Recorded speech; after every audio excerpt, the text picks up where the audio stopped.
জানেন কেন শ্রীকৃষ্ণের পায়ের একটি নুপুর ছোট হয়? অনেকের বাড়িতে গোপাল অথবা কৃষ্ণের মূর্তি আছে। শ্রীকৃষ্ণের সেবার অন্যতম দিক হলো তার মূর্তির সজ্জা। শিরে ময়ূর পালক থেকে পায়ে নুপুর পর্যন্ত না থাকলে শৃঙ্গার সম্পন্ন হয় না শ্রীকৃষ্ণের। ভক্তও তাকে পরম যত্ন সহকারে সাজাতে কার্পণ্য করেন না। অনেকেই হয়তো জানেন না, শ্রীকৃষ্ণের পাদপদ্মে শোভিত নুপুর যুগল কখনো সমান হয় না। কেন জানেন? অনেকেই হয়তো ভাববেন এই ঘটনা আসলে ভক্তদের উদাসীনতা, কিন্তু না বন্ধুগণ, ঘটনার নেপথ্য রয়েছেন পৌরাণিক কাহিনীতে। চলুন বন্ধুগণ, ইন্টারেস্টিং ভিডিওটি শুরু করার আগে আমার অজানা রহস্য চ্যানেলটিকে প্লিজ সাবস্ক্রাইব করতে ভুলবেন না। লাইক শেয়ার কমেন্ট অবশ্যই করে দেবেন এবং কমেন্টে অবশ্যই লিখবেন জয় শ্রীকৃষ্ণ। পুরাণে কথিত আছে, ত্রেতা যুগে শ্রী বিষ্ণু অবতার রূপে রামচন্দ্র ধরাধামের পাপ নাশ করে সাধুজনের উদ্ধার করতে অবতীর্ণ হন। দুষ্ট রাবণের দ্বারা সীতা হরণের পর শ্রী রামচন্দ্র অত্যন্ত ভেঙে পড়েছিলেন। একদিন শ্রী রামচন্দ্র বনের মধ্যে একটি স্থানে বসে কান্নায় ভেঙে পড়েন। তার সঙ্গে উপস্থিত ছিলেন তার ভাই লক্ষ্মণ।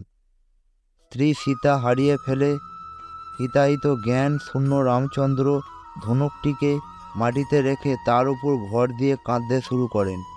জাগতিক দুঃখ তাকে আবদ্ধ করলেও তিনি ছিলেন পতিত পাবন, অর্থাৎ শ্রী রামচন্দ্রের প্রতিটি কাজেরই কোনো না কোনো উদ্দেশ্য ছিল।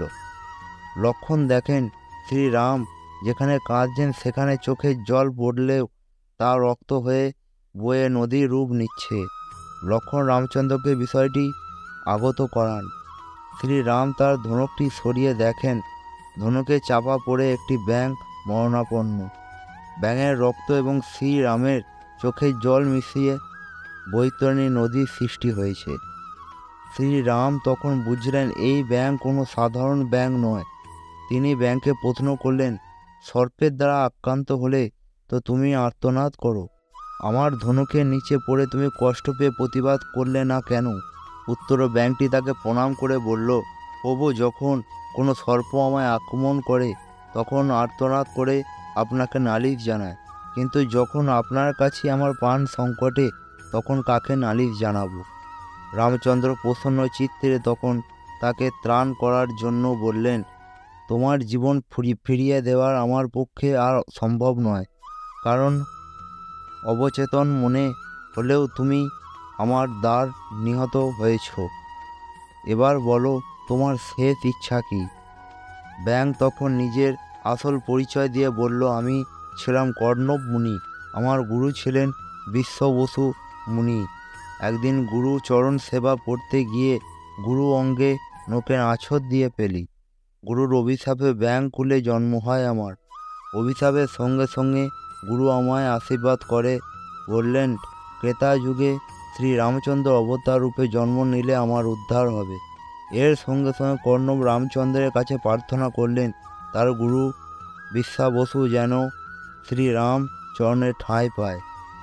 কর্ণমুনির শেষ ইচ্ছায় ভগবান অত্যন্ত প্রীত হয়ে বললেন, শ্রীকৃষ্ণ জন্মে কর্ণব ও তার গুরু বিশ্বাবসু তার শ্রী পদ্মে বিরাজ করবেন দুটি নুপুর হয়ে, আর গুরু এবং শিষ্যের ভেদ বোঝাতে তার বাম চরণে ছোট এবং ডান চরণে নুপুরটি বড় হবে।